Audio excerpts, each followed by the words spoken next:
Welcome to your first executive branch video. This unit is going to be all about the executive branch, including the president, vice president, and members of the cabinet.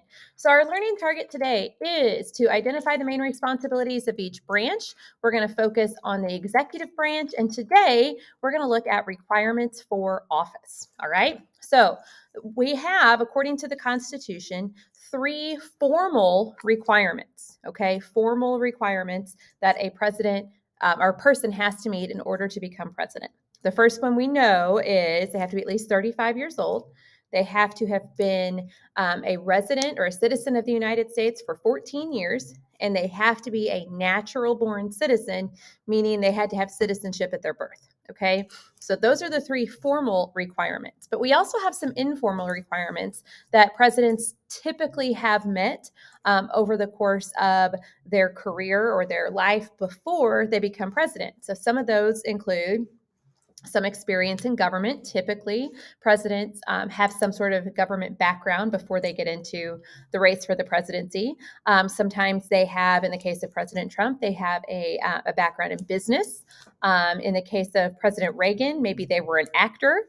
But it's important, especially in the modern presidency, that you have some sort of like name recognition. People need to know who you are in order to successfully run for the presidency. So the term of office, we know that our presidents serve 4-year terms. So their term length is 4 years. But according to the 22nd Amendment, which we talked about in the Constitution unit, presidents can serve no more than 2 terms or a total of 10 years. And remember, 2 times 4 is not 10. If you are the president or if you're the vice president and the president you're serving for dies or resigns, and the first thing you have to do is you have to fill in for them. And then depending on how long that person has served, you can either run 1 or 2 more times on your own. Okay. One thing I do want you to remember about the 22nd Amendment is that it is often called the Roosevelt Amendment, and it was passed after the presidency of Franklin Roosevelt. Okay, so he's the only person that served more than 2 terms.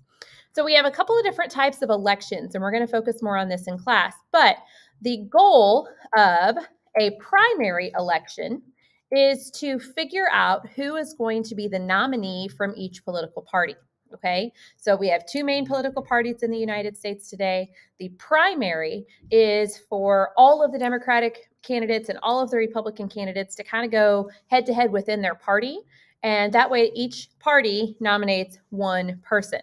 Okay, so the general election is what takes place in November. And at that point, all of the major political parties have nominated their candidate, and those candidates go head to head in the general election. Okay, and we have a really strange system when it comes to figuring out when election day is going to be. We know that it's going to be in November. We know we're going to have a congressional election every 2 years, but we're going to have a presidential election every 4 years. Okay. And the way election day works is that it falls on the first Tuesday after the first Monday in November. So on this specific calendar, election day would be on the 3rd because it's following the first Monday of the month. Okay. And I'm going to go ahead and stop there. If you guys have any questions, please let me know.